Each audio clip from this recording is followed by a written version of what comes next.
What's going on, ladies and gentlemen? Welcome back to another episode of the Deano Show. On today's show, we have one of my good friends, Jack Finnigan. Jack and I grew up in the same town. We went to high school together. He is the grade above me, where he played football, lacrosse in high school. Since then, he recently has graduated from the University of Tulane. We discuss what Mardi Gras is like. As someone who has never been to New Orleans, always wants to go there and experience the jazz, the blues, Mardi Gras in general, just because of how crazy and wild it looks.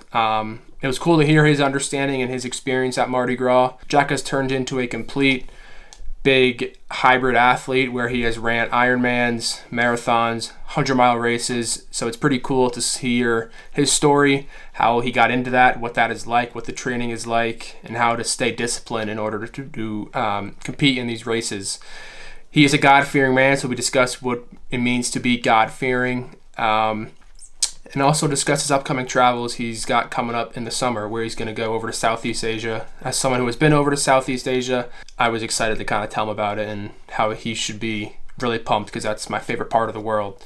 All in all, it was a great conversation. I enjoyed this one a lot. I hope you guys do too. If you are new here, feel free to drop a subscribe button, like the video, comment down below, and let's get right into it. I hope you guys enjoy.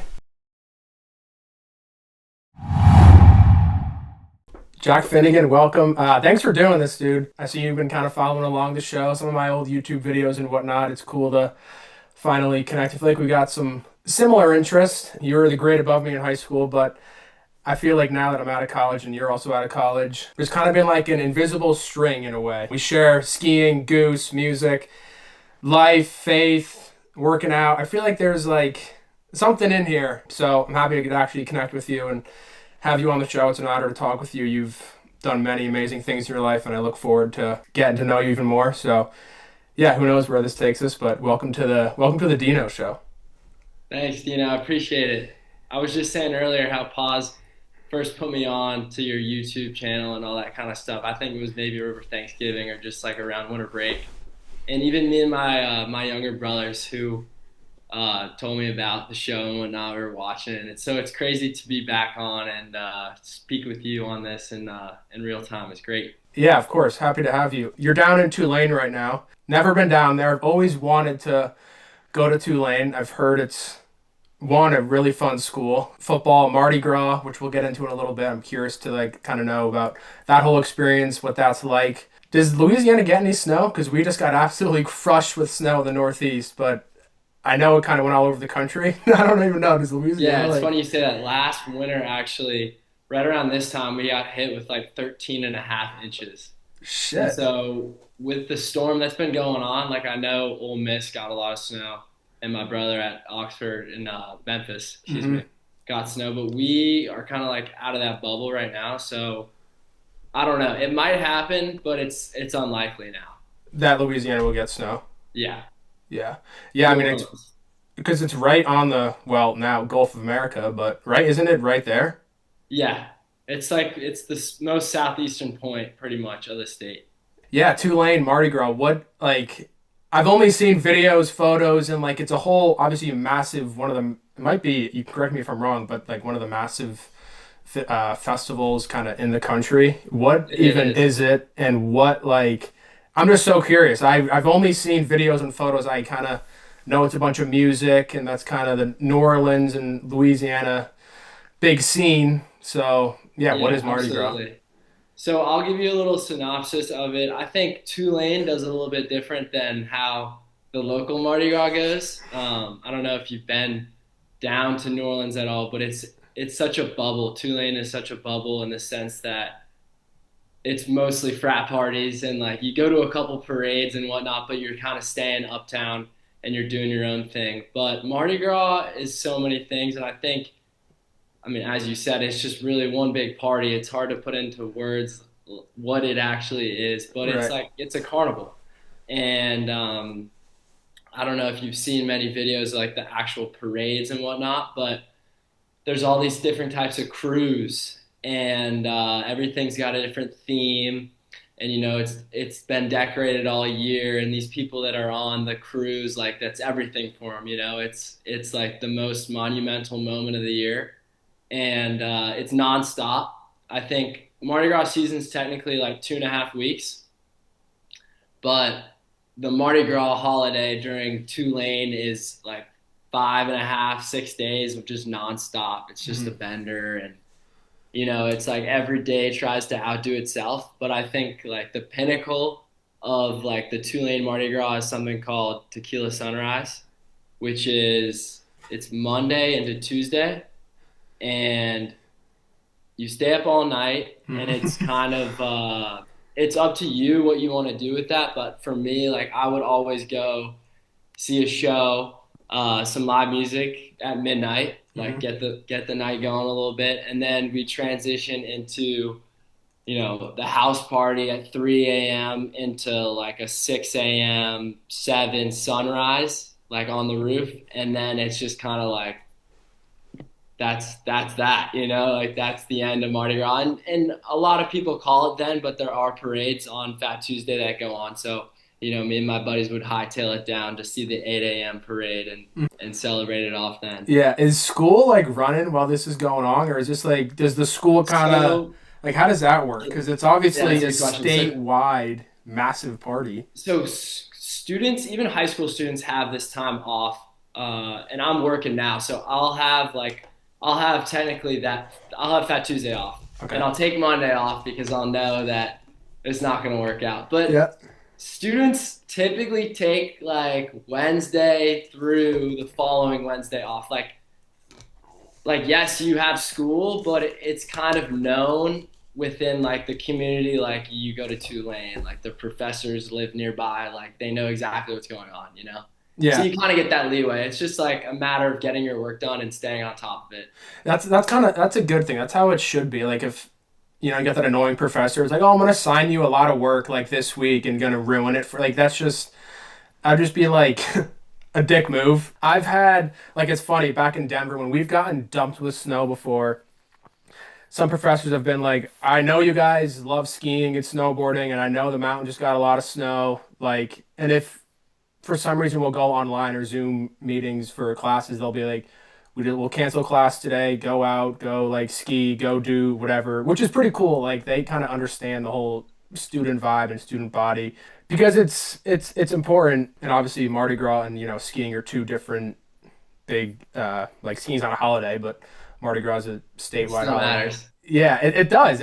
Like I Yeah. remember like they were every now and then if we got a lot of snow, I'd definitely be, cutting class or going to 1 in the morning at like 8 and then driving up to the mountains and trying to ski. But I definitely, miss that and miss school. But now they introduced well, since COVID, they got Zoom meetings, so there's no like official snow days because everything just goes on Zoom now. But that's a story and discussion for another day. What is like all of the parades about and like I know there's like those huge like dragon looking like what is that? What is it? What are those? Do they So symbolize anything with like So as I was saying earlier, they're called crews, right? And each crew rolls like with a different theme, and of course, there's like there's backstory to all that stuff and whatnot. But I think a lot of it is just tradition, Mhm. right? Like there's been crews that have been created, in the 80s and the 90s and so forth.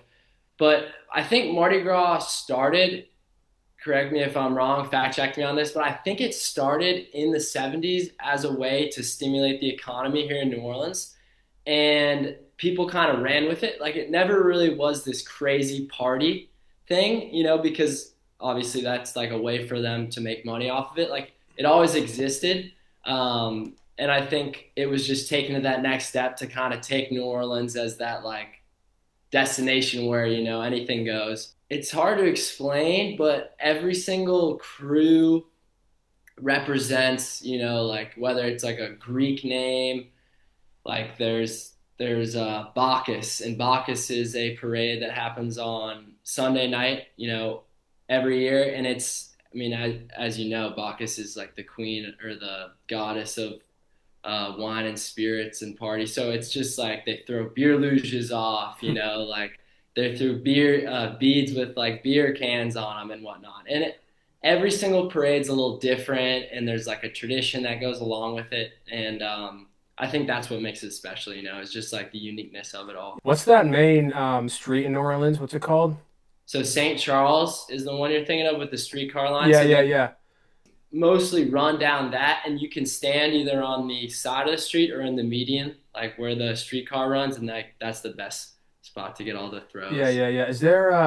God, is there I don't know if I'm just totally mistaken or not, but I feel like there's one other street, like another really famous street You're in New talking Orleans. about Bourbon Street, maybe Bourbon downtown? Street. Yeah, yeah, Yeah. Bourbon Street. Is that a big live music street? So I would say there is live music on Bourbon. You're gonna have to come down, dude. I It's really fun. have to because like it's just yeah, I've heard amazing things and it's We'll like talk more Jazz Fest later, but Bourbon is more so of your like get down and dirty, like drink at 10 a.m. and go to 20 bars, before noon, like that's kind of Bourbon. it's Yeah, gritty. you're gonna see some live music. Might not be the best music, but it's still live music. A spot I really like a lot, and I think my friends have come to like it too, is Frenchman Street, which is a bit more low key. It's still like right around the corner, but it's geared towards live music, and every place is, maybe it's some jazz or maybe it's a rock band or maybe, it's just one lady singing. What is it mainly? Like Nashville's obviously country. Is New Orleans like jazz, blues? Is there a I specific think genre or is it kind I of think vary? there's definitely a large jazz presence here, and I think that goes with your everyday performers. Like the people that live here, the locals. I think that's the blues, the rock. That kind of Americana folk. Like that's the vibe. And then when you of course get big names that come through and they'll play shows and whatnot. But Hmm. I think the soul of New Orleans is definitely like a Yeah. Yeah, jazz. you're not getting I mean, maybe you are, but I think did Gusto go down to New Orleans recently or within the last year or so? They played a set at Jazz Fest for a day, and then they came out. You know how they play under the pseudonyms and whatnot. So they Hmm. came out with some guys from Disco Biscuits last Jazz Fest, like during the night, and they rocked it. They played at like a super small theater with a couple hundred people, and the tickets were like $40. Like it That's was sick, super dude. low key. It was probably my favorite show of the entire 2 weeks, but it wasn't sold out before they played their set at Jazz Fest. So I forgot if it was Rob or Peter maybe, and they were just like, by the way, we're playing at the Joy Theater tonight. If you're not coming already, like we'll see you there. And it was amazing. Yeah, when did you start listening or when did Goose kind of enter your music world? I think for me, it was maybe not last summer, but yeah, 2 summers ago, I went to my first Goose show at Forest Hills. Was that 2 summers ago they played there? I don't know. That'd be well, It, yeah, 23. That'd be in New York. yeah, that sounds 2023. accurate. I think I went because I heard such good things about them. I wasn't tapped into their music so much, but I Hmm. really did. I thought I would like it. Because so many people that like the Dead were just all over it. Absolutely. And I was a little skeptical at first because of how like I mean, they definitely have like a poppy sound, and they're super jammy. And for me, that was like that was a different sound. But I got into it, and after that show, I was like, these guys actually rock. And they're from Fairfield County. Like, come on, like, why not show them some love? What about you? Yeah, I first started listening to Goose. So, you know Bailey Beach we were waiting? Yes, Yeah, yeah. so I was at Bailey Beach, and this was before like Goose really blew up and kind of took like the big stage. Hmm. Rick was performing with some random band at Bailey Beach, just like how Bailey Beach does live music down to Rowayton. And one of my dad's friends was a big Goose fan at the time, even though they weren't really all that big. And he was like, the lead and singer and guitarist from Goose, Rick is playing. I was, yeah, I'll go down. It wasn't, I don't even, I think Rick was the only member of Goose who was there. And I was like, yeah, this guy fucking rips. Like, he just has a Yeah. great voice. He shreds. And then I think that was like 22, maybe like 21 or so.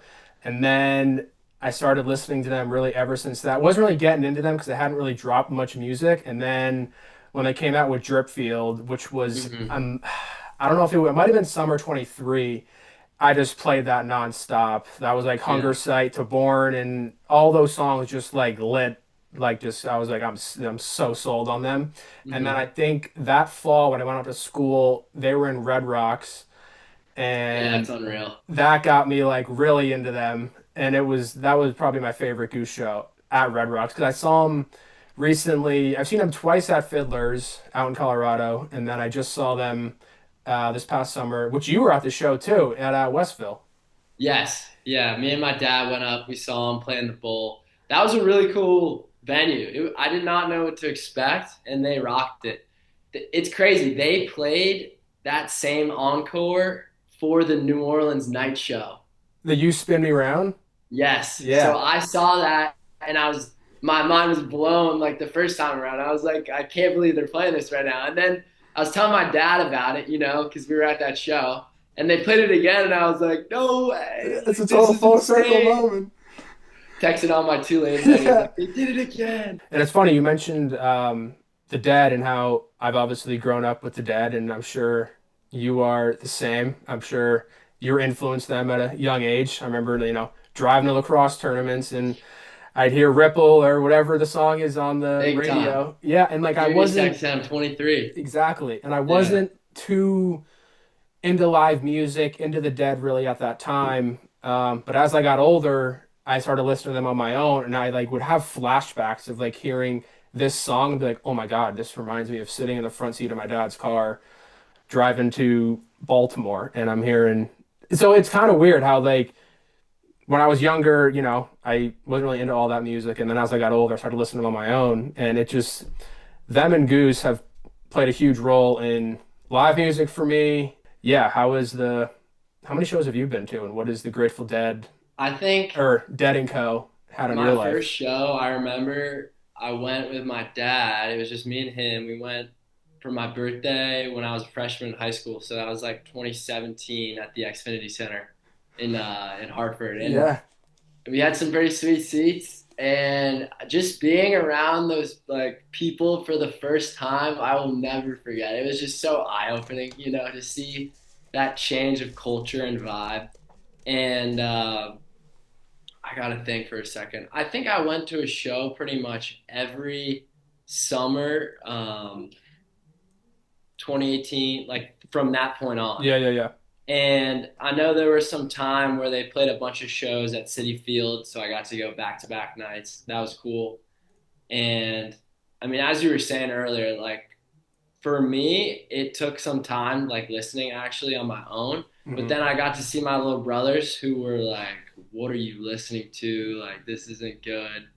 For them to be like all over it now, like Colin loves it, Connor loves it, so it's cool, like it just takes time. It does. I It's think. a total time thing. Like I said, I was so young, and I was pretty immature, and like was listening to like rap music because that's what like every kid does when I don't know they're like in eighth grade or whatever it is. And then as I got older, I was like, yeah, rap kind of sucks, and they just talk about the same stuff. And then, yeah, the first experience of my Dead show, I was like, yeah, this is. There's a reason why they've existed for 50 years and why people have traveled all over the world to see them. The community, the people, like I remember like smelling weed for the first time at the show. Like, wow, this is I'm with all the deadheads right now. Like, this is totally different. Everyone's about it. It is, and you just got to accept it. Like, it's a no judgment zone. Everyone's there for the music, and you kind of just exist with all the other deadheads. And I think that's what ultimately brought them so much success was the fact that everyone was there to combine under the music and just exist that way, sober or tripping LSD, whatever it Or was. not. Yeah. Um, I know. I'm to pivot off that. I don't know if you're a big strings guy, but that is something like equal for me to Goose that I'm just like he's so good at I, playing music. It's yeah, I ridiculous. haven't seen him yet. He's been out in Colorado and I kind of regret not seeing him. Do you like bluegrass that much, I or have you haven't not really, tapped in? honestly, I haven't explored it all that much. Like I haven't Okay. gotten into it. And I Yeah. like Billy Strings is great. I know a couple of his songs, but I haven't like really took a chance to explore Hmm. bluegrass or that kind of genre of music to begin with. It's definitely same kind of deal. My friend was playing it. I was like, dude, this is so not it. Like, this is too much. And I just gave it time, and I was like, watching some live music, like videos of him playing, and I was like, no, this is exactly what I needed to hear, you know? It's kind of funny how that works. Like at first, when you hear a new band or whatever it is, and at first you're like, like I just don't like this. I don't like the way this sounds. I don't like the music. And then kind of the more and more you listen to it, the more you begin to appreciate it. And it's like, wow, this actually is really good. Like one of my buddies is a huge Metallica fan, and I've Mm-hmm. never been the biggest like rock, like really like John heavy metal Metal. guitarist. Yeah, I've never really, I like AC/DC, Van Halen, like that type of stuff, but I've never gotten into like Kiss or really Metallica, just kind of the metal world. And the more I Mm-hmm. like kind of started listening to like Nothing Else Matters and like more of their kind of hit songs, I was like, all right, like actually this is pretty sweet. Like I can see why millions of people listen to their music. Mm-hmm. Because I mean, at the end of the day, like all these bands that have had success for 30 or something years have it for a reason. And whether or not you want to like it or not, there's obviously something in there that people do enjoy. So I think it's kind of the opening up to it because it's hard, at least for me. Like sometimes I'm like, I already like, no, I don't really want to give it a try because I already like what I have. But like once you kind of start listening to it, you're like, this is actually pretty sweet and you can appreciate it more. Absolutely. I think everyone is reluctant to change, but there's definitely a time and place for every song and genre that they're, you know? Exactly. I also think how you are exposed to it and where that kind of how you're kind of exposed to it and your first kind of experience listening to it has a big impact and role on it. And also live music is 10 times better than listening to it on Spotify. Like Yeah, it it like doesn't do live it music, justice at no, all. not at all. Re-listen is such a good asset. Great. Have you ever used Nugs? I have that, but you need a subscription Yeah, for you that. I do. feel like, Yeah, you got to right? pay for it. Yeah, you Yeah, do. it's worth it. It is. One of my friends has it, so I just use his login, so it's great. But yeah, Nugs, because it's all soundboard stuff. It's awesome. Do you want to? I got some other. If you want to Yeah, switch gears, or you got anything else you want to I'm add there. on? I'm right there with you. Okay. But I know you're a huge fitness runner, Ironman, marathon, running 100 miles. What type of crazy person does it take to run 100 miles? How do you get yourself to run 100 miles? I compare like, It's a good question. I don't know how to answer it, but I could tell you a little bit about how I got there. yeah, please. So it started. I got sober in 2023, so I just hit 3 years in Congratulations. January, and I started to run a little bit more. You know, I was always like I like to compete. I always like to work out and all that kind of stuff, but I was never into the long distance or just, you know, running more than 5 miles. Like I didn't there's no need for it, you know, like being a lacrosse player or Yeah. football. Um, and at the time I was coming back to school and I was just looking for new ways to challenge myself, really. And I was talking to my buddy now, who's a senior at Tulane, and I was like, we should train for a half marathon. Like, we should run. You want to go run like a half marathon with me? And he was like, what are you talking about, Finney? Like, that's nuts. Like, that's crazy. And we eventually ran the half marathon. And after that, we were like, why don't we do a full? You know, like let's see if we can do double.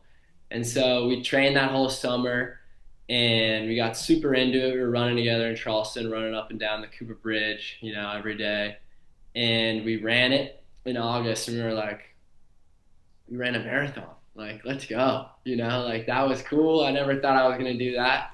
And it just kind of became this thing, I think, between Carter and I. Like we really just wanted to see how far we could go and how much further, you know, we could take this thing. So, you know, you run all this much and I mean, you get into it, but you also like learn to love the process of it, you know? And what I mean by that is just like the days in between, you know, from the start to the finish. Like it's not always about like that race day feeling, like it's about like the grind, you know, like doing the work in between to get there. And I think if you like doing that, you're willing to go, you know, the distance. So after that marathon, we ran a half Ironman, which I probably didn't even know, when we started running.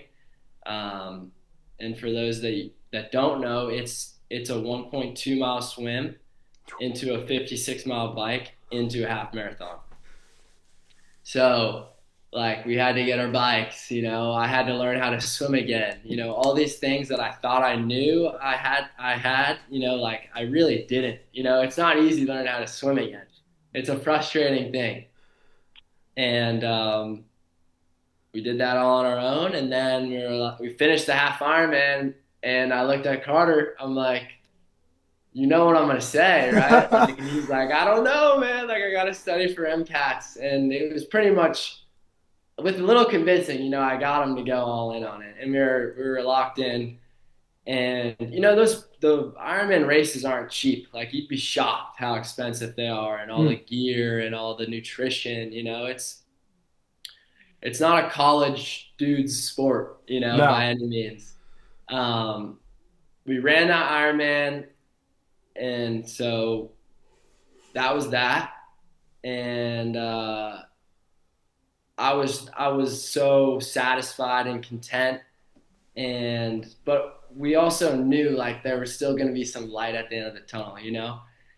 And it took some time, like we took the summer off, and we were like, this was 2024 in the spring, and we took that summer off. We came back in the fall, and we were like, we're gonna do this 50-mile run in New Orleans in October. Like, we're gonna do this, and it was a different training, like timeline, of course.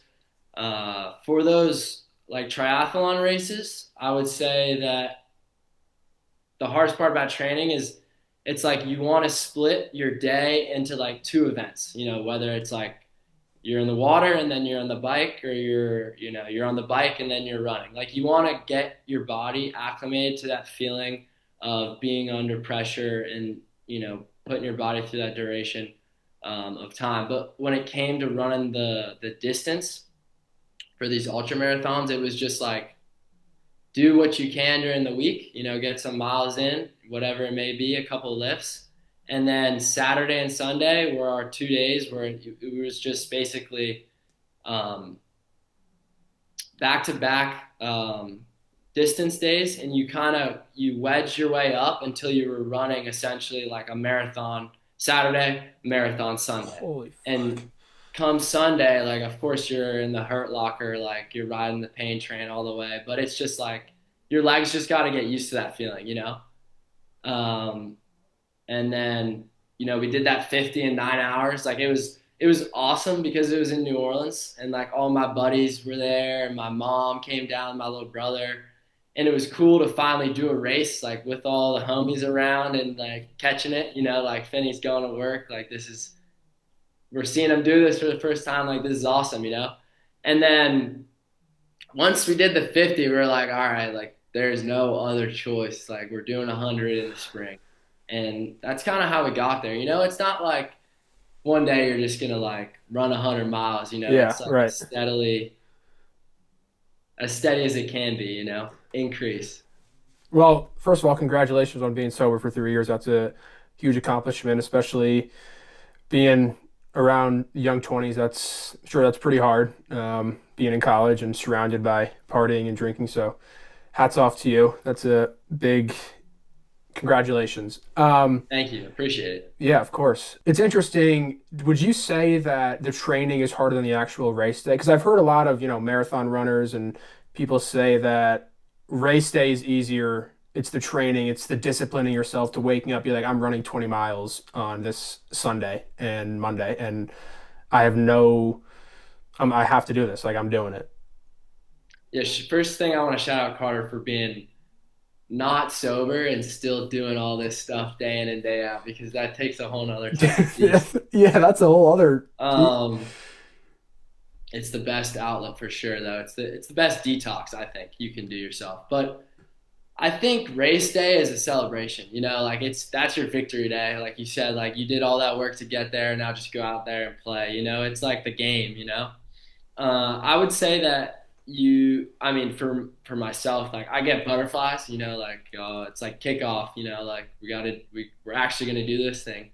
But once you get going, it's like it's muscle memory, it's so easy. But I think to your point about doing the work, I think if everyone could, like you said, wake up and run 20 miles, then we'd all be Ironman, Of course. And I think you either have to really love it or be doing it for a reason because otherwise it ain't getting done. Right. Like it's a time commitment. It's everything. It takes, your nutrition and what you do to a day to day, like to the next level. It's like if you're not on top of it, it ain't getting done. Yeah, it's self-discipline. It's totally locking in one race, one triathlon, Ironman, whatever it is, biking, running, swimming, and I mean, how long did you train for? So I think everybody's a little different, and obviously, that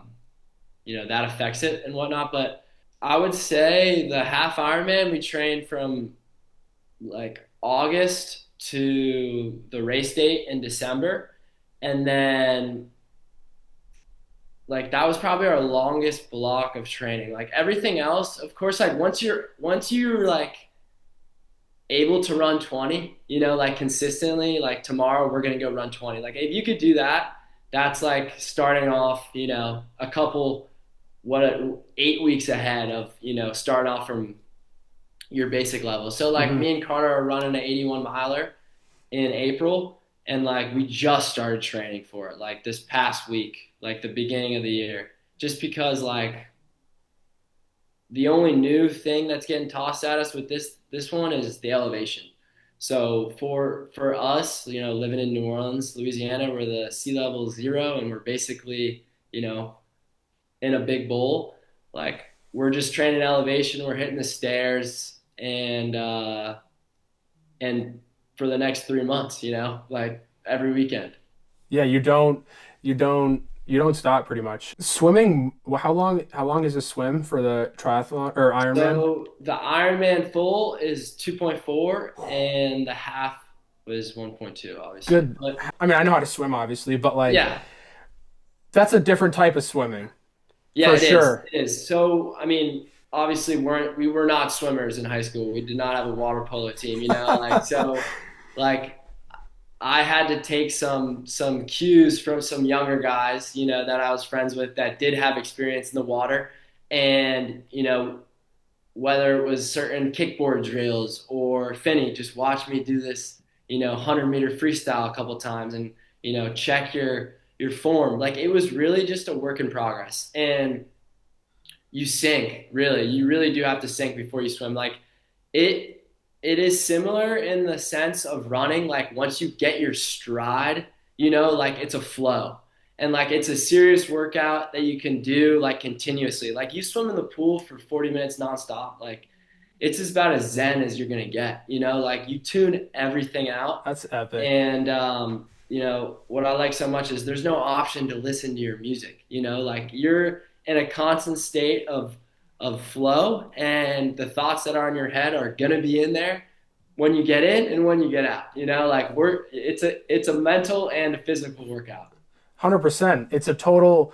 That's another thing you said is think about how many times people have their headphones in listening to music while they're working out, walking to work, on the train. Like so many people don't just like sit with themselves and sit with their own thoughts in their head. And it's interesting you said that about swimming. It's a total meditation in a way. Like you're just in the flow state, floating through water. It's a total, like you said, zen environment. And I think if more people sat with themselves, let thoughts kind of come in and out, they would find out a lot more about themselves than constantly distracting yourself with music or listening to podcasts or doing whatever it is. It's funny. As of last week, I started going to the gym and not wearing headphones. Hmm. Um, I don't know like why I chose that, but like I just figured it'd be better for me to just I've been at that listen. for a while. I've been anti headphone in the gym for a long time and I got a lot of flack for it, but it's like at the same time, like you said, it's delayed gratification, number one, because whatever you're doing, you're waiting to do that single task and that task only. And I mean, like you said, people are, I don't know if they're afraid to do it or not, but I think overall anxiety levels and whatever it is that you got going on would drastically drop if you just, like you said, sat, compartmentalize what's going on, if there's anything going on, and just kind of work through it. Being able to sit with yourself and sit with your thoughts is one of the strongest mental things you can do for yourself. At least for my experience, I've definitely had moments where I'll be sitting with myself and I'm like, I don't want to think about this stuff right now. I don't want to worry about these thoughts. But it's in those moments and it's in those environments where you learn the most about yourself, what's going on with you, because a lot of people forget you're always so consciously aware of everything and you don't have time to think about what's going on in your mind subconsciously. That's why I picked up meditation because it taps into my subconscious mind with anxiety and all that stuff. A lot of that, you're just in a progressive loop in your subconscious mind and you're not consciously aware of it.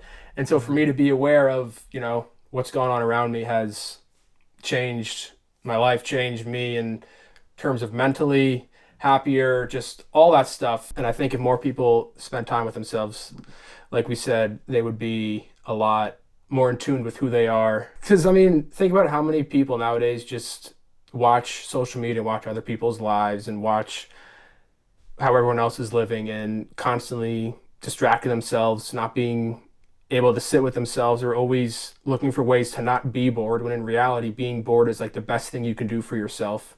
I know. I will say, I since the new year started, I'm trying to do 3 hour, 4 hour max screen time a day, which is like it's pretty difficult, Hmm. but because I listen to podcasts, so it's like besides that, I'm really not on my phone. Like I don't try to go on social media every day, and I think it eliminates a lot of what you said, which is just like the stress that you tack on by watching other people's lives and having to stay in the loop with everything going on. I think it makes a difference. But going back a little bit, the races, like the Ironman races, they don't allow you to listen to any music. You can't have your phone on your person or anything like that. So like it's been continuously incorporated, like do exercise without music.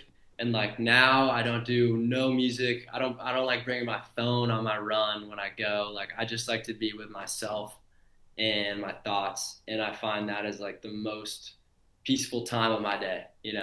How long did it take you to finish 100 miles running?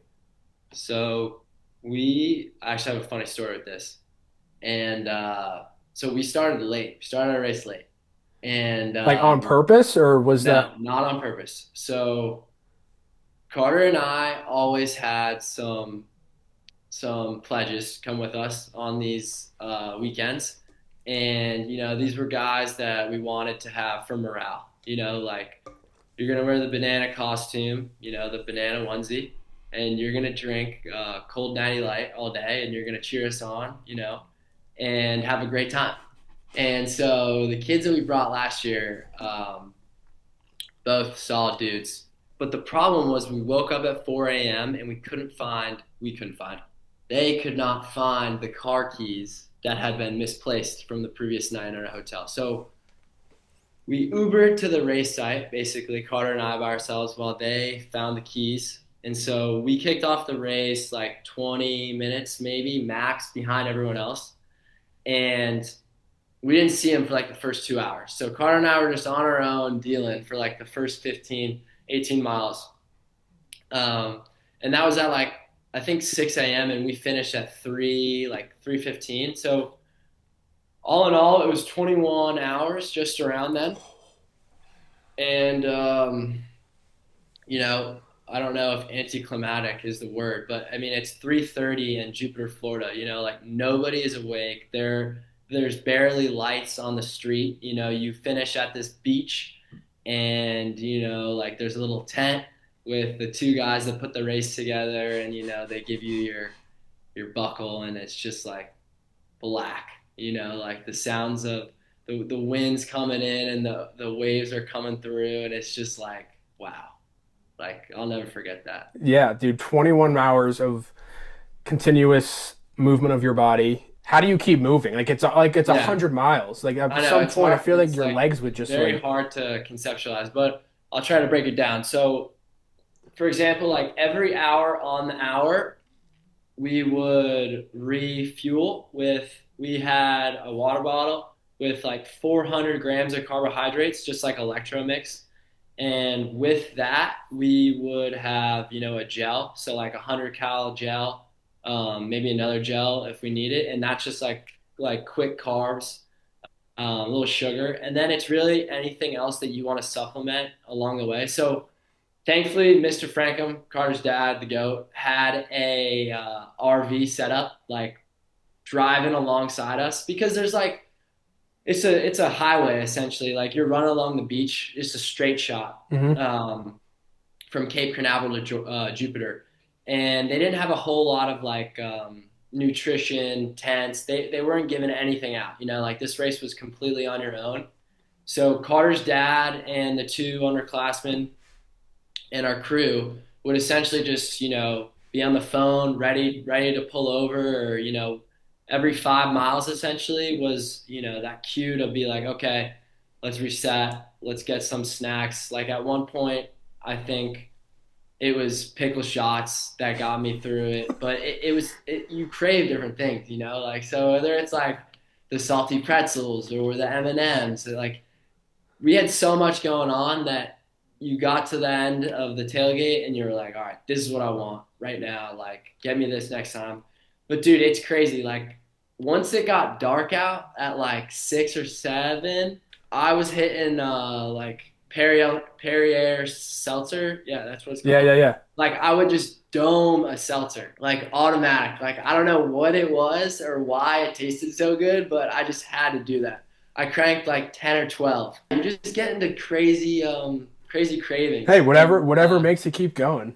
For the mental aspect, dude, it's hard to explain. Like your body hurts, of course, but I think it's just mind over matter. Like, Yeah, I mean, think about how many people, like, so many people don't know what their body is capable of doing. And once you kind of reach a certain point of pushing yourself, you're like, holy shit, like, your mind is just your mind. Like, it wants you to stop, but like you said, mind over matter. yeah, I definitely want to find, you ever heard like the Misogi? Like, it's like there's this like Japanese technique called the Misogi, and it's basically this practice where you do one, oh, fuck, kind of forget it, but you do one huge thing each year, one like monumental task I every single year. I think I've heard of this. Just like Yeah, in, I think Jesse, Jesse yeah, Itzler. he's huge on it. Yeah, okay, that's Yeah, dude. It's funny you say that because like that, doing that thing that's so hard you can't see yourself doing that, like that's part of the reason why I'm so attracted to these kind of things, because it's like you don't think you could do it, but once you do it you're like, all right, like game on. exactly. And I feel like that's kind of how you got to the position where you are. You're like, I'm just gonna run a half marathon, and then you're like, we could do a full, and then it Hmm. was 50, and then it was 100, and like think about had you had never started, you and Carter never had that conversation of, oh, you know what, let's train for a half marathon. You never would have gotten to where you are today doing an Hmm. Ironman, doing a 100-mile race. So it's pretty cool, and like it's that full circle moment of like, wow, I can actually do so much more than my mind tells me I can do. Definitely. I think we hit a wall, probably at like 80, Whew. like 82. Like we're in a sense that like we were moving a little bit slower. But like you just don't know how down bad your body is until you fully stop, you know? Like I remember we finished, like I was saying, at like 3 o'clock, and the moment you stop, with that forward motion, like all the blood, slows down and your body gets really, really like it's just all flexed out. You know what I mean? And it was cold. Like we had like our what are those blankets called? You know what I'm talking about? Like a wetsuit? Um, Not a wetsuit, but like, no, it was like the kind of blankets you get when you're getting hypothermia. Um, I like don't the know. really skinny ones, dude, it's just like your body's in shock, like you take your 100%. socks off and your skin's ripped, your skin's completely coming off with that sock. Fucking nuts. And it's just like that worst sleep I've ever had. And of course that Carter that night's like, I'm never doing this again. Like this is terrible. I'm like, nah, dude, like I kind of like the way I feel right now. Like I'm loving it. And then Carter wakes up, he's like, you know what? I think we could do this again. Like Yeah. this could happen again. Is there a dialogue going on when you guys are running? Or is Yeah, there are there like I think moments of like 30 minutes where just no talking? Like what's that it dialogue like? like for I think Carter and I are similar in the sense like I mean, we're best friends. So like when we were going through it, there was either like a lull, like you said, where it's just like I know he's going through it right now, like he's on the hurt locker. But sometimes we had some music, and then it's just making each other laugh, really. Like talking about stuff, like how did we get here? You know what I mean? Like what are we doing? I think it was mile 50, dude, and the sun came out, and it was like noon, you know what I mean? And like we're in this stretch of highway where it's just like the sun is coming down and there's no cover, there's nothing. And we're just like, we're only halfway through, Yeah. man. Like, don't look at your watch. It ain't even worth it. What the fuck are we doing this for? But Yeah. it's almost like, now correct me if I'm wrong, but the less serious you take it and the more you kind of make humor kind of your default emotion and kind of just laugh at the thing you're doing, I feel like the easier it becomes. Because if you're more hard on yourself and the more you're like, keep fucking going, like Hmm. the more like, and almost feel like the more intense you get on yourself, the harder it is. So I feel like more humor, more laughing, more telling stories, jokes, the Yeah. easier it is. I think you can't take yourself seriously. You know that you signed up for this. So it was just like every single, it was a culmination of all that training and everything we did to get there. It was just like that. This is a celebration. Like we might as well enjoy it. We did all this to get here. If the why is there, the how is pretty easy. Hmm. I feel like that's kind of the nail in the coffin Yeah. with a lot of hard things in life. It If the was why is, almost, it was nice not to have anyone there, and just kind of like it was a solo, solo you know. mesh, Yeah. being an athlete, or both of us being athletes in high school, obviously the older you get, the more you kind of lose. There's less opportunity for you to compete competitively. And Hmm. it's, I think when, I mean, you see this a lot with a bunch of athletes who are professional their entire life and then they retire and it's like, I've completely lost my identity. And Hmm. now more than recently, because I don't have, opportunities for me to be competitive, I'm trying to look for ways where I can still have that gritty competitive drive and also just like challenge myself. I think I got to challenge myself more mentally and physically because like we talked about, no one's kind of going to challenge yourself for you. And also it's cool to see how hard you can and how far you can push your body to the limit. I think it's a really rewarding feeling, and it's all in the process, and it's how you beat any problems or anything you're going through in life is by putting yourself through hard times. I kind of got a deep question. Do you fear God? I What do what fear what God. what is that? What does that question mean to you, and what role has faith played in your life and made you the man you are today? And I think we could have a whole separate podcast about this. But for me, reminding myself that everything on this earth is, it's temporary. Like it's not eternal. Um, and I know that's kind of deep, but like everything that I chase in this life, like of course there's things I want to have and I know they are good, like having a family and, making my own and being a good father one day. But I think that, there's only one thing eternal and that's, our Lord and Savior Jesus Christ. So I think, you know, this life is such a gift and a blessing that you really just have to appreciate everything you have um, on a day-to-day level. And it's difficult for me to live in the present, and it's something that I struggle with because like we were saying earlier, always looking ahead to the next thing, the next big thing. What can I do? um, what can I achieve what am I made of? But I think it's important to remind yourself of what you have, and and I mean, God is everything. Like having a strong faith to guide me through my life is what's important and what matters most to me. As I've gotten older, and I went to school, faith wasn't, I kind of drifted away from it. I wasn't really a part of my life. I wasn't really going to church all that much. And I definitely was challenging. I was having struggles spiritually, mentally, and it's like, yeah, it just sucks when you're in those moments of Yeah. spirituality, this battles. So I kind of around this time last year, my buddy was like, "Oh, you want to go to? They got a church on campus. You want to go?" And I was like, "Yeah, I haven't been in quite some time. I'd love to go." And then really since then, I've started going, try to as much as every Sunday if possible, and it's completely shifted my life upside down to think about where I was around this time last year or even like 2 years ago spiritually to where I am now.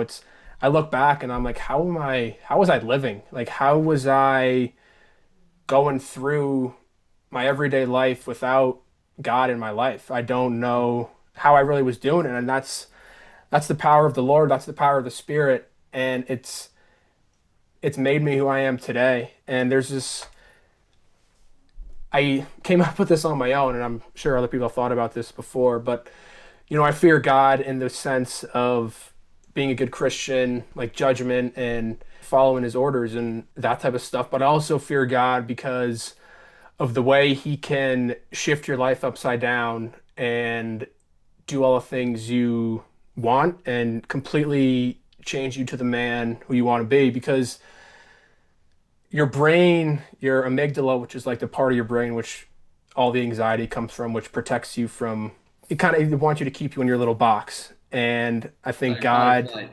exactly, and God wants you to get out of that and get out of the live in your comfort zone. And anxiety is the complete opposite of that. And so for me, as I've, continued to strengthen my faith, I fear God not only for being a good person and Christian and devoting myself to that, but also understanding that he is so much higher than anything my conscious mind can comprehend. Someone, who is ambitious and wants to make an impact on this world and has big aspirations, it's an unsettling feeling, but it's almost like the calling of I want you to do this and I'm going to be with you every step of the way, which Mhm. of course is scary, but it's living by faith day in and day out. And I think I that's think that's the best thing. I think if you can surrender to him, knowing that he is the highest power, then it's really you have nothing to worry about. Like just follow your purpose, follow your calling, whatever it may be, and know that everything's gonna be okay.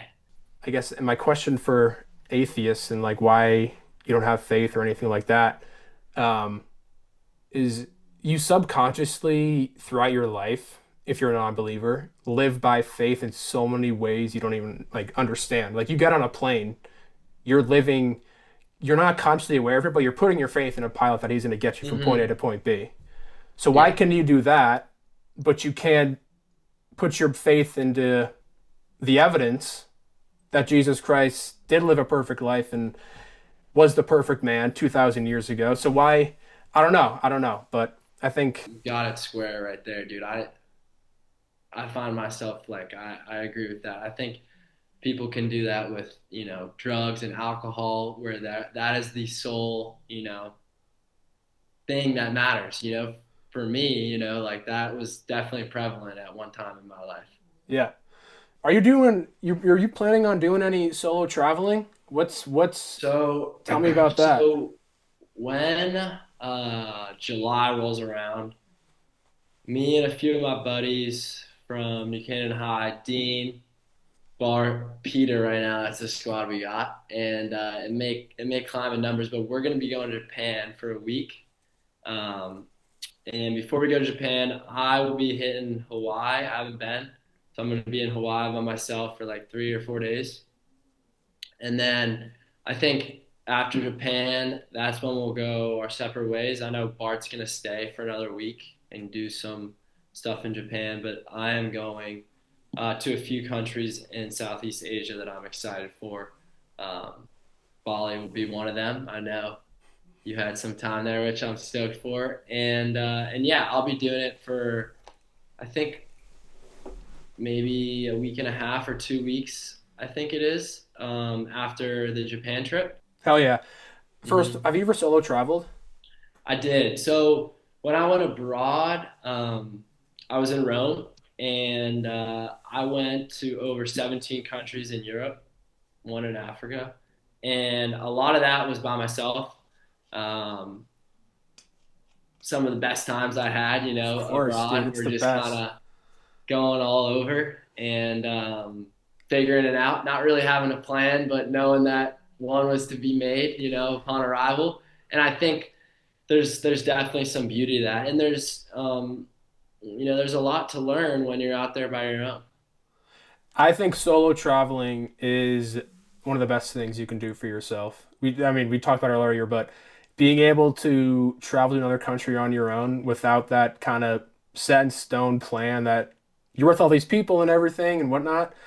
But when you go alone, especially to kind of somewhere exotic like Bali for me at the time, hmm I landed and I was like, holy fuck, dude, I am totally across the world right now in a place where they speak a completely different language, completely different culture, and hmm it was the best thing to do for me. I definitely had moments of like anxiety creeping in, like, what am I like? How am I going to do this? But I think those are the most powerful moments. I'll definitely give you Rex on Bali Yeah, and I'd love to hear your two Southeast cents. Asia. I'll text you and I'll give you a whole rundown on everything. But that place is one of the my favorite places, if not my number one place I've been to in the world. The people are the friendliest people I've ever met. They were so welcoming to me.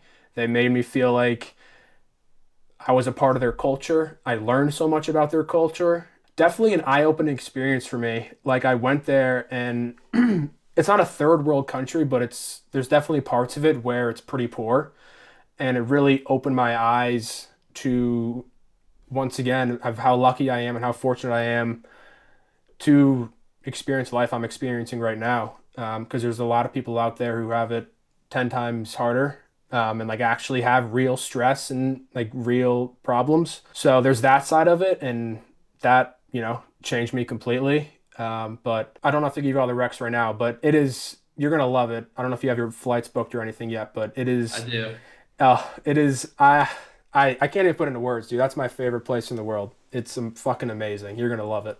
I know. I watched some of that video that you put out earlier, um, and it looked great. But what you said about just being in a place, that's so different,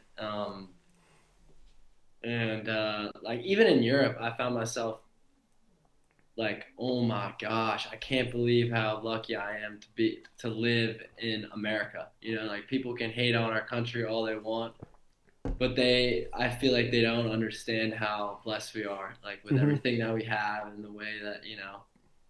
America's the only country where people will hate it and shit talk it and say all this negative stuff about our country, yet they'll continue to live here. It goes to show. That's It all it needs to does. be said. It does. Yeah. But yeah, it's amazing. You're gonna you're gonna love it. Yeah, I'm stoked for you. All I gotta say, you should be really excited. Best place in the world. And hmm if I could, in the perfect world, make YouTube my profession, I definitely want to go over there and make documentaries and travel with a group and I'm there. film. That's like the best. That's that's my dream. Build But it, they will come. exactly, Rome wasn't built in a day. I ask all my guests this question, but hmm where do you see yourself? What do you want to be doing? What do you think your life will look like in 5 years from now? Or well, yeah, what are your It's a good question. So as of now, I have applied to a bunch of law schools. I'm working at a law firm downtown in New Orleans now. So I began to hear back from a few schools, and I still got a couple more on the docket. But I am not sure if that's what I'm going to end up doing. Like, there's a part of me that I feel called to serve and join the military. So I think that 5-year question is largely dependent on those two paths that I have to make a choice on in the next couple months. I think, sooner rather than later. But yeah, I definitely have been doing a lot of reflecting and praying about it. But I think um, it's a hard choice to make. I want to make the right one and not have any regrets. So, That's all you can hope for. hmm I mean, those are complete two different spectrums, obviously. hmm But whatever you feel is the right move, I believe, is the right move for you. we'll see. I know it'll work out regardless. So I'm not like Absolutely. worried, but it's more so just, you know, going all in on that track. Yeah. It's an overwhelming feeling for sure. I'm trying to figure it out right now. It's like what I'm doing. I don't even know what I'm doing in a month from now or There's 6 months from now. nothing wrong with that. No, there's not. I'm just kind of trying to navigate and figure it all out. But what's that funny quote about life is life only makes sense in reverse, but has to be lived moving forward. That registers. And I think that's all it is that you can really do is just move forward and continue to show up for yourself. Absolutely. I'll leave you with this one last question, and that being is like, what or who would you want to interview? Or I guess, yeah, if you had the choice of having anyone on your podcast, I Fuck. guess, who would it be? And you could give like a top three. Ah, shit, that's really hard. Because dude, I love podcasts. Like I listen to it all day at work. I'm all about Sean Ryan, Huberman, like Chad Wright. I love podcasts too. All types of podcasts. Fuck, that's really hard. If I could interview or if I could go on any interview or go on. Maybe go on any because I So feel like my that's more applicable to yeah. so my top I'll give you my three. But Okay. I believe I will be going on Chris Williamson one day. He's had a huge inspiration in my life. Um, Bradley Martin's Raw Talk. I have a bunch of questions I want to ask him, a bunch of cool dialogues. I think we'd get along. And I think yeah, I've just listened to his podcast for a while. He's valid. He's a Yeah, milk. He's a he, milk guy. and then if I could interview one person, dude, that's so like, I mean, I could go like the Dana White route. I think he'd be really cool. hmm Robbie Berger from Bob Does Sports, that guy. I mean, total clown. I don't know if you know who that is. Um, and then someone who's influenced me to, start my own YouTube stuff. Kyle Forjard, who created Nelk. Yeah. He's had a huge. He kind of got me into YouTube and like why I've kind of gravitated towards this. hmm He's been a huge inspiration. So I'd say Chris, Brad, and Kyle have those are my top It's a good three right squad. there. Yeah. But yeah, dude, I love all podcasts. Like Huberman's great. Sean Ryan has some fucking badass guests on. I don't know if you listened to the one of the guy from Black Hawk Down in Somalia. Yeah, Mike Duran. Dude, Yeah, crazy.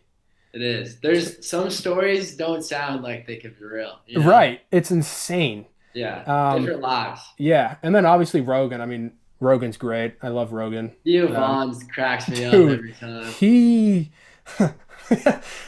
he might be he's not real. Like he's not a Yeah. real human. Cartoon. He's a cartoon. It's a perfect way to hmm describe him. So yeah, it'd be cool to go on Theo Von's podcast. I mean, there's so many guys I want to go on and have I know. talk conversations with and just talk to. And it's kind of cool. Is like at the end of the day, they're just humans, just like us. So the Having a human conversation. experience. You're just having a conversation. Yeah. Well, thanks, dude. I hope you guys enjoyed listening to this episode. Shout out to Jack, real beast mode over here, and I look forward to having more future conversations with you. Um, and be down to shoot some stuff if you're ever around or ever available. Want to rip some traveling, do whatever. Rock on, dude. Thanks, Griffin. Appreciate it.